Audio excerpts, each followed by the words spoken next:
What is up, YouTube's Mountain Man Magic, and we are going to go through some spoilers from Thursday, January 3rd, and Wednesday, January 2nd. I'm a little behind, but this time I've actually read through the cards. I at least have given a first impression to myself, and at least have chewed on it for a little bit.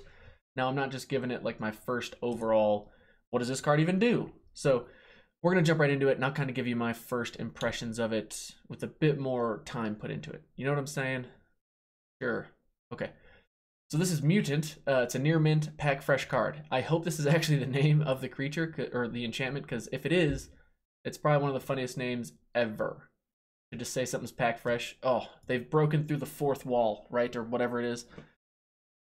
Funny stuff. But enchantment. Whenever a non-token creature enters the battlefield under your control, if that creature does not have the same name as another creature you control, it's not in your graveyard, you get to draw a card. So in limited for green, especially card draw engine, I think you're definitely going to want that. I think it's definitely playable. Don't know if it's first pickable. Definitely could be. But I got to wait and see if there's any card draw synergies. That'll be interesting with some of the other cards that have been spoiled. If there's any type of motivation to get this other than just drawing cards. But either way, just the card draw alone's pretty sweet. Smothering Tithe. I love this artwork. I think this artwork's hilarious. Whenever an opponent draws a card, they got to pay 2. If they don't, you get a treasure. So me and my love of Revel in Riches, very much looking forward to this card. Not that it's going to work for limited so much, but constructed, we're going to do some fun stuff with it, for sure. Gutter Bones from Loading Ready Run. Oh, Tangent. So, big ups. Big shout out to you, Scryfall, for putting and crediting the person that got to spoil the card. I got in trouble on Reddit, making a post about, like, why do big content creators or just bigger channels or whatever, you know, they come in here and they screen cap, oh, look at this, I'm going to tweet this out. For me, I was just kind of trying to say, why don't we just say, hey, look at this new spoiled card from Draftaholics or from Loading Ready Run. I don't, you know, that just kind of made me salty. Not that anyone should own the card, not that you can own the card, like it's the internet, right? People are just going to kind of share stuff ASAP. But I've never been a fan of trying to take someone else's content to make your own content, you know? I don't know. I digress. Gutter Bones, 1 black, 2 and 1, enters battlefield tapped, but you can pay 1 in a red, 1 in a black, return it to your hand from the graveyard, but you can only do it during your turn and only if an opponent lost life this turn. So only like kind of if you have Spectacle online. Either way, for limited, it's just an awesome card. The fact that you can have it out there and either attack or just bring it back from the graveyard. Maybe there's some synergies with bringing stuff back or getting stuff out of the graveyard. It's always good and limited to have this essentially card advantage type thing where you can get something in play, do something with it, keep bringing that back. Ooh. What? Okay. One of the benefits to making a video in the basement is that I can turn all these lights on and it can be 11:30 at night and you have no idea. Unless I just look like I'm really tired. Ooh, what's the next one? Basilica Bellhaunt. Big fan of seeing like the XXYY mana cost cards. 3/4. When Basilica Bellhaunt enters the battlefield, each opponent discards a card and you gain 3 life. 2-headed giant. You're going to get a shout out in that video for sure. The Spirit card. I love the artwork.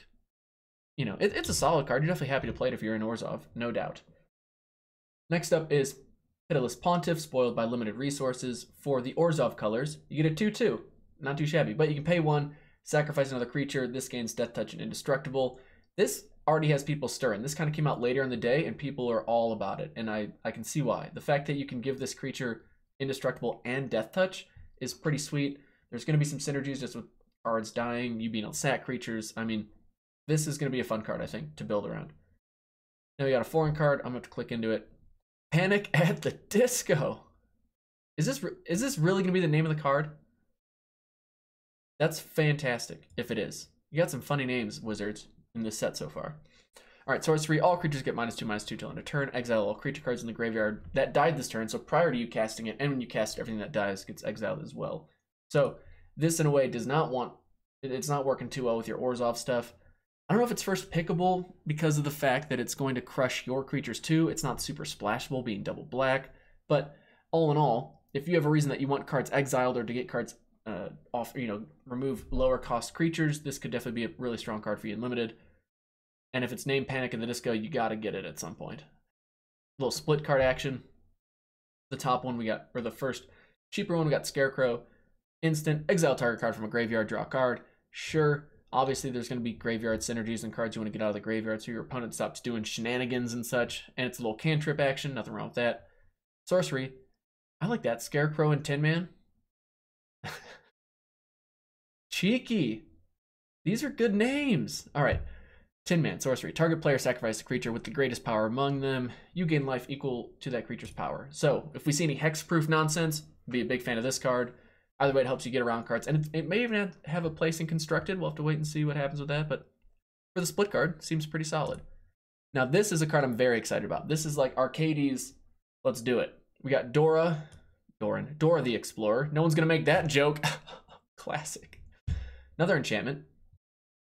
It's only uncommon, which is kind of cool. But each creature you control assigns combat damage equal to its toughness rather than its power. Defenders can now attack, and you can untap a creature for 2 colorless, white and blue. So Azorius, basically giving your walls vigilance, even though you get a lot of walls in green. I mean, you get them in white and blue too. That's fair enough. So this is just going to be all kinds of fun, brewed up, janky constructed stuff.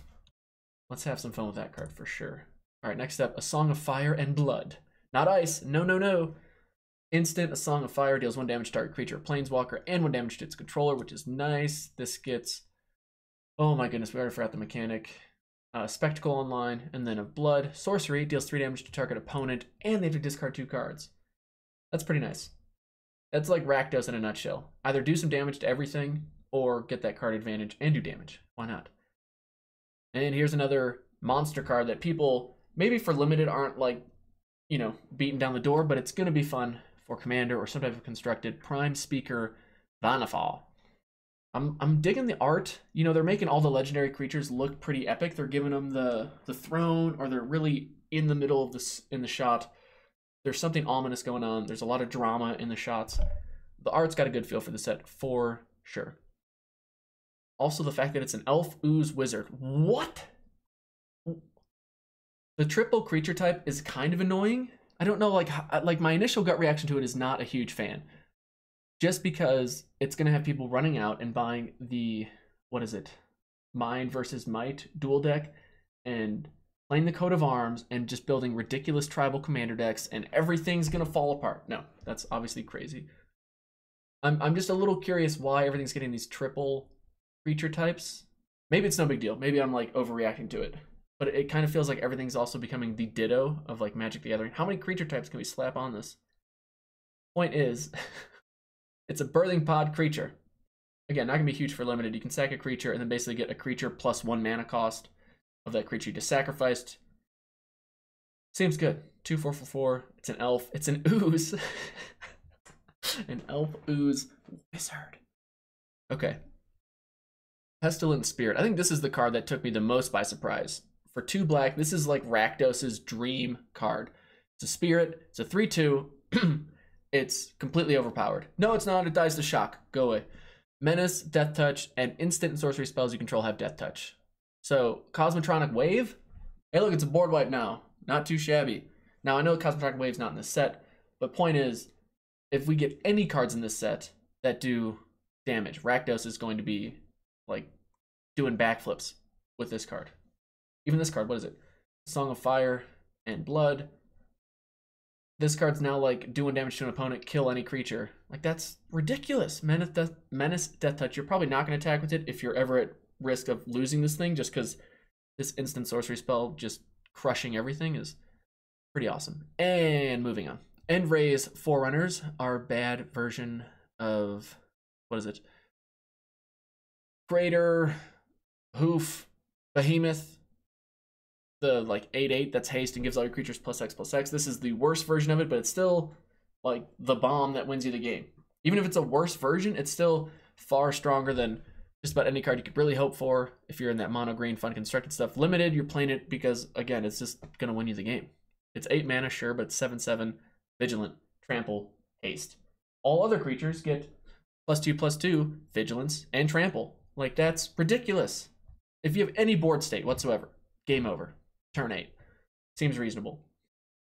Rakdos the Showstopper. Let's just say I'm not surprised if this gets memed a lot. The redeeming quality, despite the name, is the entertain me. Like, entertain me. That is exactly the super confident, like scary, confident, scary, just whatever you want to say about it statement that the dude who the guild is named after would make. You know what I mean? Like, unless you have a guild named after you, you can't just walk into somewhere and say, entertain me. Nope, not gonna say it. Okay. I'm interested how the next sets go with the whole let's have a demon or two that's really strong and has flying trample. I think for flavor wise, I think it's on point. I think they got it. No real complaints there. I just don't know how I feel about every set having this really strong demon that has flying and trample. Is maybe just like a return to Ravnica thing, or is this a standard development or set, creation piece that they're going to keep having? I don't know. Anyway, the card, when it enters the battlefield, flip a coin. As long as it's not a demon, devil, or imp, and then that creature is destroyed if that coin comes up tails. So entertain me, flip some coins, let me know how you feel about it. Either way, chances are you're hopefully board wiping all of your opponent's creatures off the board, and you just got a monster creature on the battlefield, ready to have a good time. Ready to stop the show, if you will. All right, Wilderness Reclamation. Love this card. I thought it was a reprint at first because we're going to jump to Guilds of Ravnica, because it looks like it's pretty much Pause for Reflection, just devastation, Or wait, is it a different, is it this? Is it Grappling Sundew? It doesn't look like that so much. What's the other one? Circuitous Route, meh. But yeah, like, right, to me it was like, oh, that's Pause for Reflection. Ooh, or is it Urban Utopia? It's got more, yeah, it's more Pause for Reflection. Either way, I love the connection between the art and that consistent feeling. Is it done by the same artist, Tyler Walpole? No, not looking like it. Okay. Either way, well done on at least recalling what we just saw in Guilds of Ravnica.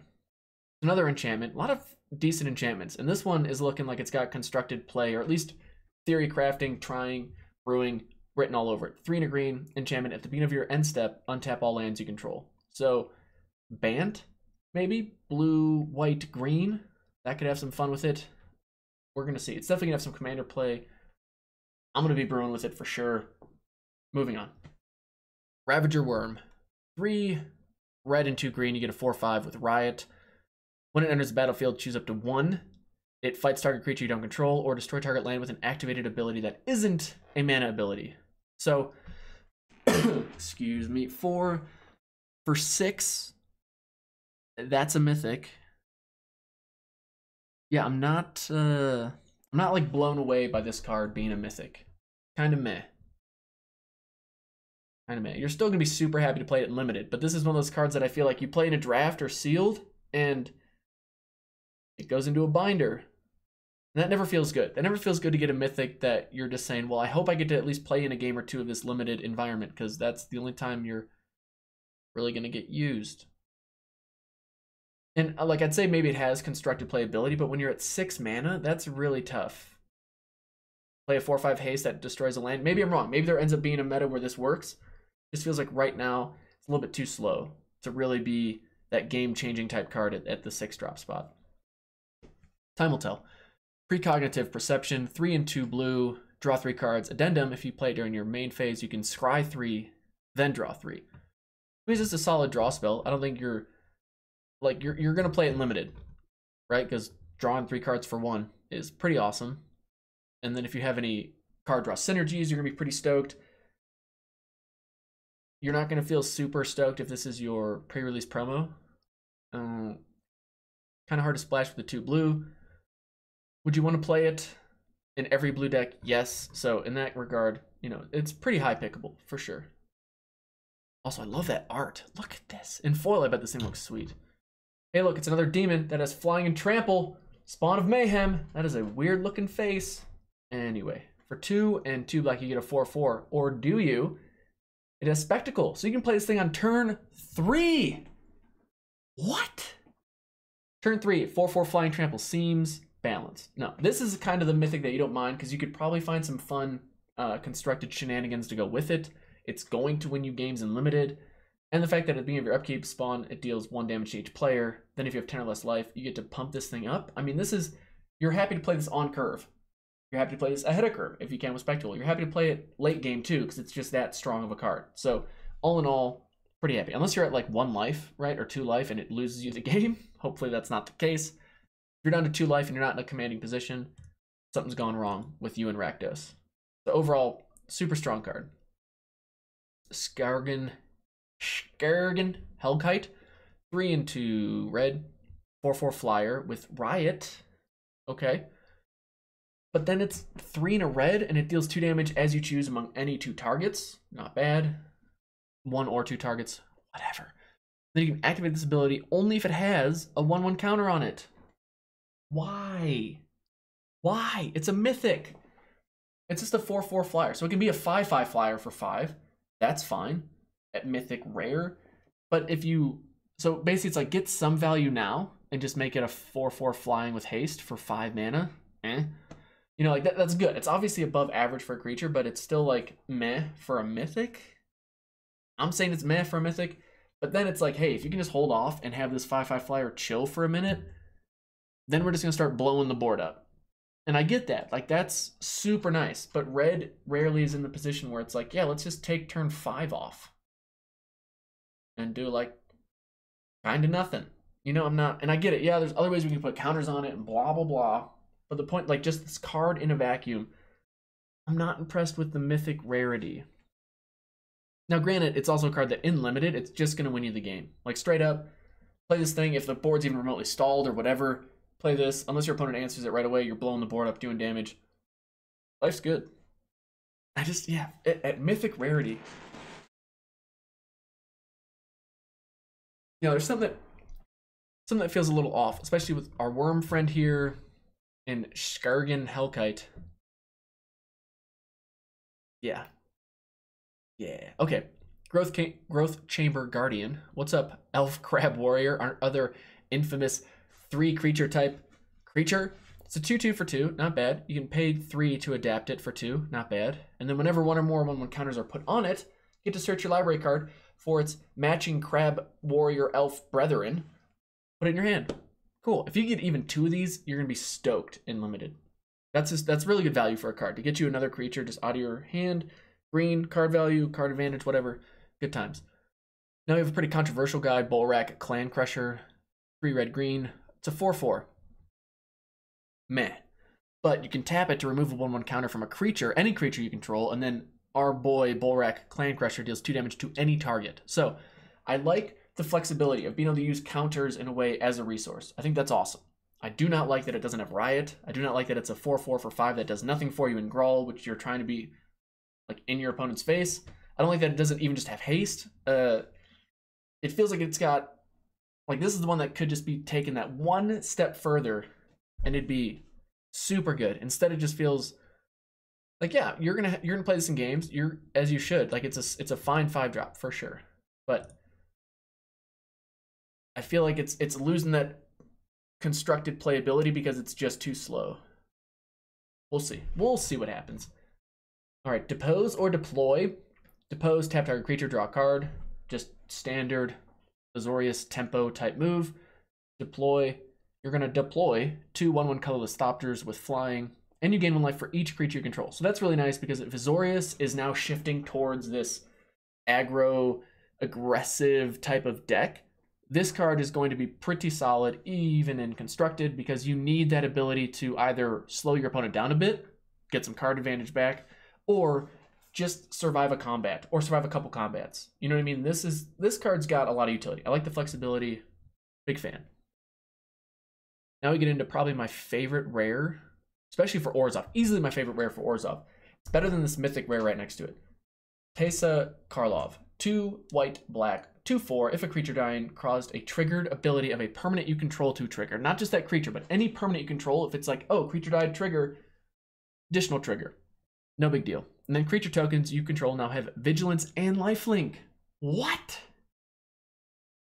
What? Okay. Now I can get it being not a mythic because in limited, you're probably not gonna be able to take super high advantage or a lot of advantage of the triggered ability duplication. Creature tokens, you know, but this feels like a strong card. Again, art's pretty sweet. These arts seem very similar. They are the same artist, that could be why. But this card feels really strong. This is a card I'm not going to be upset about to get at any point in time, drafting, whenever. Very excited to play with it. Then we go to Seraph of the Scales, 2 white-black, 4/3 flyer angel. Okay. You can pay a white, gains vigilance. That's kind of a standard angel thing, sure. Pay black, gains death touch. Interesting. Afterlife 2. Okay. This card, at Mythic rarity, just not seeing it.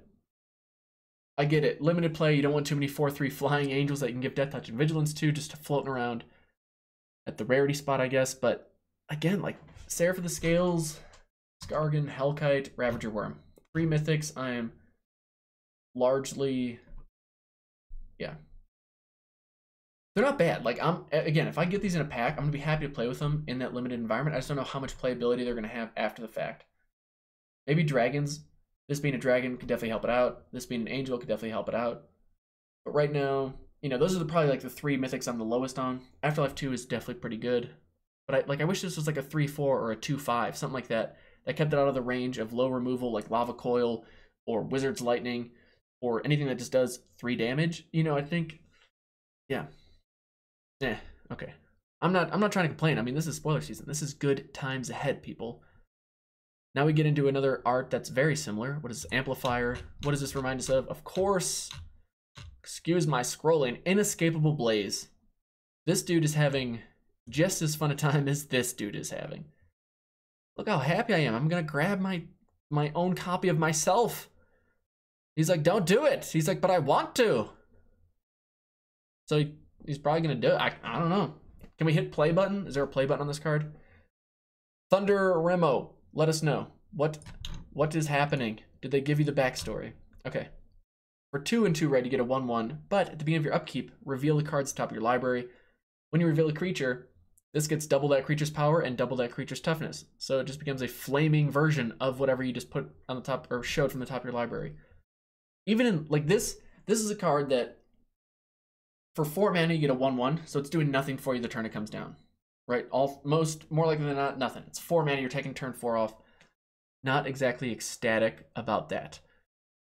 But it could also win you the game. It's like, hey, this just turned into, I'm gonna show my Seraphis. No, I'm gonna show my Skargan Hellkite, and this just became an 8/8.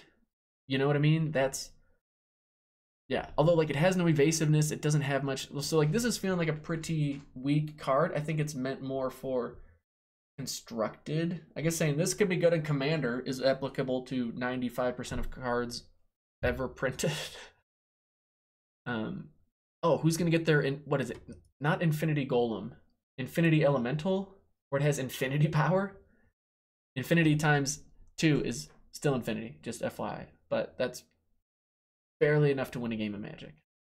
Yeah, Amplifier will be interesting. I love the name though. Amplifier, great name. All right, moving on to Wednesday. There's a lot. Man, there's so many good cards spoiled.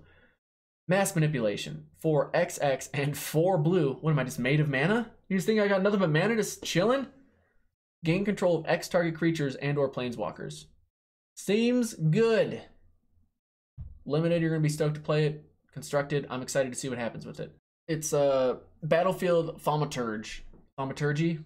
It's something like each sorcery or instant you cast costs 1 colorless less for each creature it targets. So that will synergize quite well with this. Any Commander players out there looking to play some blue shenanigans where you just steal everything and everyone's a big fan of you in that deck, for sure. They're going to be like, please play that every time we play. Can't wait for you to take on the fun stuff. Mass Manipulation. The art's on point too. Like, that's creepy. That's, yeah. Yeah, it's creepy. Okay. Kaya Orzhov Usurper. 1 white and black. Surprising mana cost, I know. 3 CMC Planeswalkers. Aw, yes. Alright, the +1. Exile up to 2 target cards from a single graveyard. You gain 2 life if at least one is a creature card. -1, exile target non-permanent with converted mana cost 1 or less. And then -5, deals damage to target player equal to the number of cards that player owns in exile, and you gain that much life. So, this one seems, I was actually thinking, I was like, wow, this thing seems pretty weak. But it's like, no. In Limited, you're going to be fine playing it because the fact that I have a hair hanging off my glad. Okay. You're going to be fine playing this in Limited because It's a Planeswalker. It's going to get you value. Maybe you don't play it on curve just because, like, oh, I have nothing to target. I have nothing to defend it. That's fine. It is a win condition at some point. The fact that you can also use it to exile, say, tokens or get rid of that one drop ramp cost. You know, like there's definitely applications for this, especially in Constructed. Like in Constructed, it takes you, or it took me a second to be like, wow, this seems like it's really fitting for some of the meta things going on. And it's like, oh, duh, Wizards has done a pretty awesome job of getting a team that is helping design these sets so that they play really well together in a limited and constructed fashion. Like I think Standard, people have been talking about how Standard's really good right now. Good in the sense like there's more than just one top tier deck, because the cards have been developed by the same team that's been putting a lot of time. They have some pro experience, that kind of thing, to really see how well the cards play together. And I think this is a direct, an awesome example, a direct example. I'm far too tired to be making this video. But it really shows how well the team has their pulse on the competitive scene, seeing what cards can really help shake the formats up. Just big fan of this card, right? Because it works against our awesome, super fun deck. These at Drakes, because it's like, hey, those Rekindling Phoenixes, bye-bye. It helps against token decks. Hey, look at that Pelt Collector. Look at your Llanowar Elves, whatever, your tokens, bye-bye. Have fun. And then, hey, I've exiled all those things, take some damage to the face, right? Okay, I'm gonna skip Judith for a second. Jump over to Dovin, Grand Arbiter, 1 white and blue, another 3-drop Planeswalker. Dovin, I'm just not quite, for the current meta, I don't think he's gonna see a whole lot of action. Why? Because I get that they're trying to move Azorius away from this obnoxious Teferi control, absolutely no fun deck. I think Teferi is a fun card in a way of like I get to play it and you don't get to play anything or do anything of substance, but watching it be played, playing against it is kind of a struggle, right? So they're trying to move Azorius more into a tempo game plan rather than just obnoxious control. All for that, totally for that. But if you're trying to be tempo, you got to be a little aggressive, and to take, say, turn 3 off to do nothing, I'm not sold on. Like, you're not going to minus him to 2 to create a Thopter and gain 1 life. That seems far more underwhelming than a majority of 3-drop plays. Until end of turn, whenever it deals combat damage, it gets a loyalty counter. Got that. The issue is I don't see, if you play this thing on curve, turn 3, you're probably falling behind. If you play it turn 4, I'm going to be woefully surprised what deck you would be playing against, where you are now at a substantial advantage because you took turn 4 off in an aggro focused deck, right? Taking turn 4 off, I've seen like, oh, if you play turn 3 History of Benalia, turn 4 Dovin, turn 5 Karn, you know, I don't know how that's gonna work. Like, you're gonna have all these cards too, but you're also getting to like turn 6 and you haven't really done much to the board. You know what I mean? I mean, maybe I'm totally off there. And I think what I actually really like about these 2 Planeswalkers is I think Kaya is a really strong answer and mixer upper for the current standard format. I think Dovin is going to be far more influential, or at least has this potential to be far more influential come this set and then like the next couple sets. You know, I could see Kaya kind of being like, she's kind of lost her place. Graveyard manipulation, not so bueno. There's not a whole lot of 1-drop damage that she needs to deal with. Games aren't going long enough where her -5 is an option, sure. But I could see a place where Dovin is like, here are the aggro options that now allow him to be super efficient and run away with the game. Maybe not though. It's a 3-drop Planeswalker. The good thing is that I'm not convinced that these are just overpowered, obnoxiously strong 3-drop Planeswalkers. 2, they've done some really creative things with the Planeswalker abilities. So all in all, 2 thumbs up. I'm excited to see just what kind of clever brews people come up with them. I think it's going to take some definite trial and error to figure out what the best option is. But like Dovin, and the other, like mono blue. People are like, oh, he could work with mono blue, splash some white. You don't want to splash white with mono blue because their biggest threat is the Dijin that's only wants basic islands. So if you got to mix up your mana base just to get this guy in there and get him down consistently, that's, you know, no bueno. So, you know, I'm torn on Dovin just because I don't think the way I've been biased towards with the current meta, that he's really a huge showstopper. I think Kai has definitely got an easier home to be found earlier, but I think Dovin's definitely got potential for later on in the forthcoming standard formats. Okay, moving on to Judith, the Scourge Diva. The Scourge Diva? Diva seems a bit too fickle of a descriptor to give Judith. So, I mean, she's a great card though. 3-drop, 2/2 that gives other creatures +1/+0. Whenever a non-token creature you control dies, you're gonna ping something? Sure. I think go for it. My only issue, I shouldn't say my only issue, I'm not a huge fan of the name, but the biggest issue I see besides the name, and probably above the name, is the flavor text. At the end of the show, she stands alone on a stage brilliant with blood.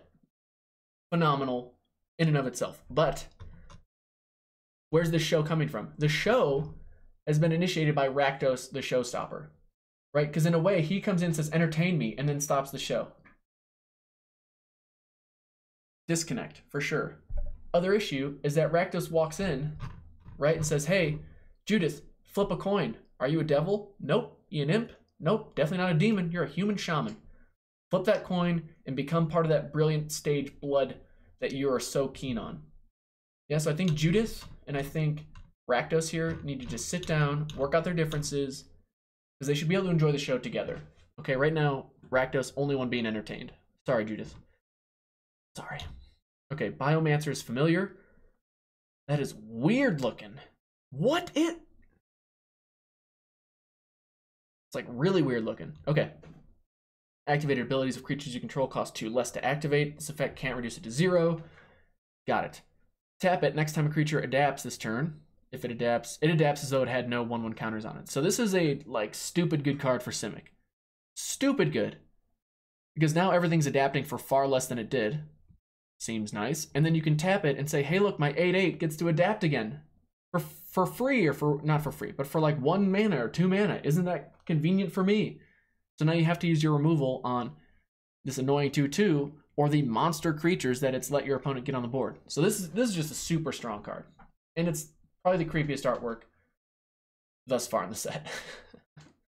Deputy of Detention. Hey look, we're entering the battlefield exiling non-land permanents. We've seen this before on other cards. But opponent controls and all other non-land permanents that player controls with the same name until it leaves the battlefield. So this just ruins every token deck known to man. Not that we probably run into it in limited so much, but Azorius going for that tempo play is going to have some fun stuff to work with, for sure. Maybe you go Dovin, right?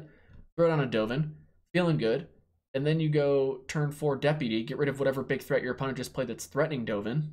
That's going to buy you some time. Life's good. Maybe that's Azorius' plan. Is like, we don't need to out-aggro our opponent. We just need to get into a position where we can be aggro, and then we're going to run away with card advantage, and there's no stopping us. Especially when you got Deputy of Detention playing and coming down multiple times in a game. Seems pretty decent. Next up is probably one of my favorite blue rares thus far.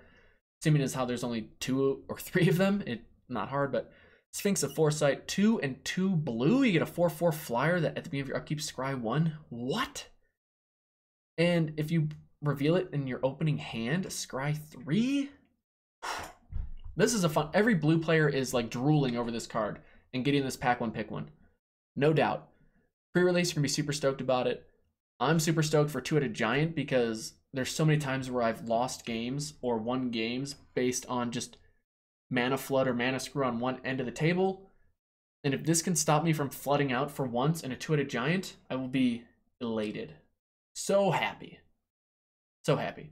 I will have the foresight to know what's coming in my deck and hopefully get the lands I do or don't need at the time I definitely do or do not need them. Then we're moving on to the guild gates. All these arts are phenomenal. They look so good. I'm like, you don't really need to dwell on it too much. You don't need to beat that drum too much, but I love this Grawl door. I don't know why this it's so good. Simic is looking super strong.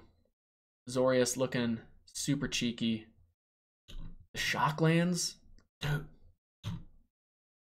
Stomping Ground, Blood Crypt. Awesome. Just, I don't know what else to say. It's awesome. And then, oh, I forgot about Absorb, the reprint. Very excited to, I should take my Invasion copies to the pre-release, shouldn't I? Yeah, on the off chance that I play this card, I might as well. Well, that's it. It's not it. This is like the Big Mamba Jamba. Hydroid Krasis? It's the infamous 3 creature type again, but Jellyfish Hydra Beast. What? Oh, it's just a 0/0. Oh, okay, just that. Never mind. All right, so let's see in the video. No. This card is... Simic seems like it's the top guild, right? Like if we stop for a second, I think I've got... Oh, man, it's hard to tell. I'm genuinely excited to actually play every guild here. So I think Boros, I was a little blah about it. M19, Boros is like, hey, sweet curve, but if you stumble a little bit, you still get blown out. Guilds of Ravnica I was really excited for, but it just kind of forces you into a guild when you're drafting. Not as much of a fan of the set as I thought I was going to be, but I still really like the set. But not having Boros in the set I think is pretty nice, and it has me a bit more excited for this limited environment than I was for Guilds of Ravnica thus far. Simic just feels like it has some of the better top end cards right now, because they're just so, or like I should say better mid game cards that go well into the late game and are just going to help you stay in control of most matches. Like Hydroid Krasis here. For 2 mana, you pay X after that, and it comes into play with X/1/1 counters on it. It's another flying trample creature. Super excited about that. But just when you cast it, you gain half X life and draw half X cards rounded down. So even if it gets countered, whatever, it gets blown up right away, you've just gained probably some pretty awesome card advantage and have gained enough life to buy a couple turns. So this card is Bomb City. Oh, I'm gonna start calling cards that. Bomb City! And it's a jellyfish. What more do you need? Put it with its friend Biomancer's Familiar here, and life's good. Okay, pretty excited that we got 3 CMC Planeswalkers for this set. I'm going to be keeping my eye, trying to brew with them a little bit. Overall, I think Wizards did a really good job with some of the unique stuff that they have with their +1/-1 ultimates, that they're not just stupid broken. Good job. We got some really fun cards for Constructed. Overall, the limited environment seems pretty interesting. I'll say interesting.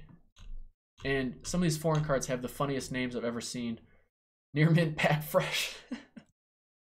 So yeah, so far, all right, let's rank the guilds. Let's force ourselves to rank the guilds. If I look at this, we haven't seen much evasion outside of, I guess you could call 6/6 flying trample evasion. It's evasion in the sense of like, how long is it going to take me to win the game? Because I'm a 6/6 flying trampler. We haven't seen a whole bunch of removal. We haven't seen a whole bunch of evasion. We haven't seen a whole bunch of just kind of the filler cards that actually end up making a majority of our deck. We've seen a whole bunch of the mythics and rares, but we can't really bank on getting a majority of those in a draft deck. So I'm going to be curious as to see how evasive Simic is. Right now I can see Simic being the best guild because of their mid-range cards scaling well, helping out each other, having a lot of flexibility around being strong in the early mid-late game. But I think Rakdos is also showing some really strong signs about being able to deal with threats early on, as well as have big bomb threats late in the game. But I'd probably put Rakdos at like number 3 right now. They're the ones I'm the most wavered on. I could see them dropping to 5. I could see them springing up to number 1. But I got Simic right now at number 1. I've probably got Orzhov at number 2. At a strong number 2. Like Pestilent Spirit. All these Orzhov cards have seemed pretty strong. Yeah. Simic, Orzhov, Rakdos, Grawl, Azorius. And that's like, we haven't seen any Azorius threats. All we've really seen is, I'm going to steal your creature, a Planeswalker, and this phenomenal flying creature. But one creature does not a good deck make. So, those are my guild rankings right now. I'm sure they're going to change with more spoilers. I love spoiler season. Good times for all. This is awesome. Yeah, and like there's really no cards that I'm like thoroughly disappointed with. Like there's some of those mythics that I'm slightly underwhelmed with, but I think every set in a way kind of has to have some underwhelming mythics because Wizards has their eye turned towards a limited environment. And if you're building a set that is really fun to draft, it's hard to also make every card that's at the rarities that make a good draft environment, make a good constructed or a valuable pull as well. You know, it's hard to couple those worlds together. So I'm not trying to say it's easier, they're dropping the ball in any way. I'm just underwhelmed by some of the mythics. Just have to kind of wait and see how they play out and what other cards come with and how the meta shifts around standard. But overall, I'm actually getting more excited for this than I was for Guilds of Ravnica, and I think that's pretty awesome. So let me know in the comments if you're going to a pre-release what guild you're already excited to play for, or if you're on the fence about some. What are your thoughts? Do you think I'm off on some of my evaluations of these cards? Is there a favorite art you have? Just whatever, man. Let's just chat in the comments. Thank you all for watching. We'll see you in the next video. Peace.